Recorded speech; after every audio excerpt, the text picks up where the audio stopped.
Coco Chanel is easily one of, if not the greatest fashion designer of all time. Before Chanel, women were prone to wearing long flowing dresses all the way down that you couldn't see the bottom of their feet. Everything women wore had a huge excess of dresses full of trimmings, heavy plaitings, puffs of ribbon, and ruffles of lace. Lace ruffles were seen all around a woman's wardrobe. When Chanel appeared, women now had a lot more freedom in what they could wear publicly or privately. She brought in an era where women wore trousers, suits for women, frayed ankles, and her iconic little black dress. Surely Chanel was a massive innovator and new icon of French fashion history. So let's talk about her connections with the Nazis.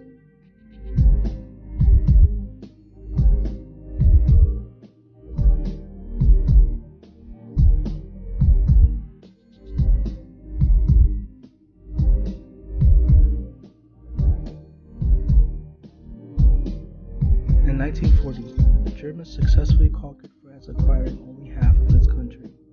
The Germans were barbaric towards the French and seized about 80% of the French food population, which caused a disturbance to many French peoples and their economy.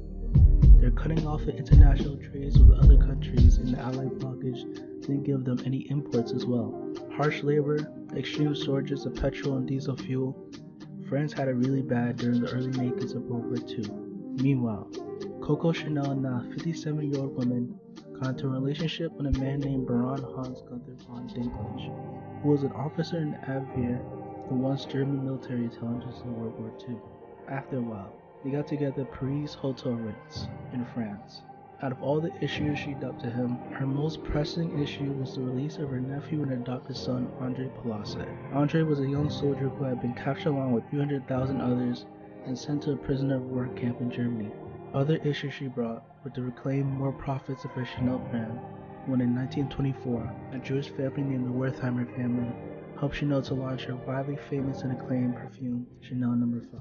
In the exchange, the family took about 70% of the overall profits. Chanel was obviously disappointed and upset, and even on May 5th wrote a letter to the Nazi Party officials saying, "Parfum Chanel has been legally abandoned by its owners. I have an indisputable right of priority. The profits that I have received from my creation since the foundation of this business."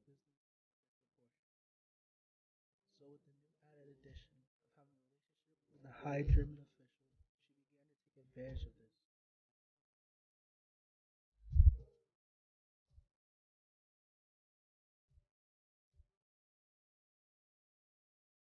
Sometime around 1941, after Baron introduced Chanel to another agent named Baron Louis de Fravalon, she was now registered as Agent F7124 and worked for General Walter Schellenberg, chief of the German intelligence agency and the military intelligence spy network Avia at the Reich Main Security Office in Berlin.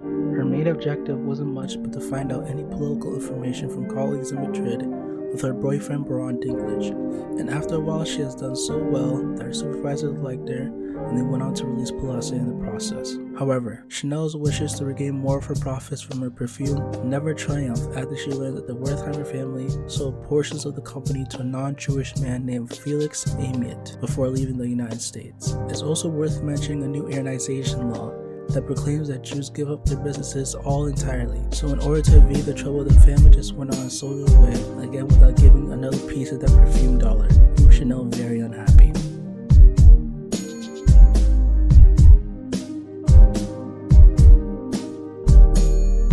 In late 1943 or early 1944, things were declining fast for Germany, and General Schellenberg thought of a final mission for Chanel called Operation Model Hut. Her task was to give a letter to a close friend of hers, Winston Churchill. The letters discussed having the British stop the fighting and they will surrender all entirely. And she did exactly as she was told. She went to Madrid along with her boyfriend Dinklage and a mutual friend of hers who she helped release from an Italian prison named Vera Lombardi. In Madrid, Lombardi believed she was on a trip to establish the Chanel empire around various areas in the city, but instead Chanel required her to send a letter to Churchill at the British embassy. Lombardi was suspicious, and the plan ultimately failed when she exposed Chanel of being a working German Nazi spy.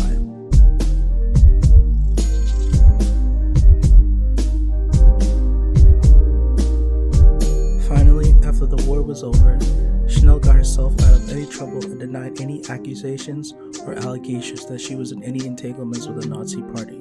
According to Hal Vaughn's book, Sleeping with the Enemy, Chanel erased any evidence linking her with the Nazi Party and paid the medical bills for Schellenberg himself in fear of him publishing a memoir of him ratting her out.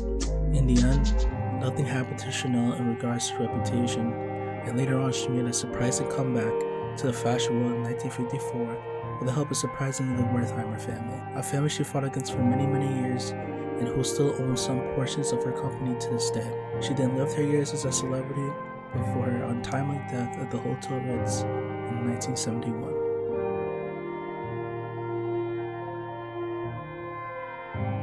Thank you guys so very much for watching this video. If you made it all the way to the end, I very much appreciate it. Be sure to like, comment, and subscribe for more content, and comment down below for any thoughts and for more videos. This was Mark Arroyo,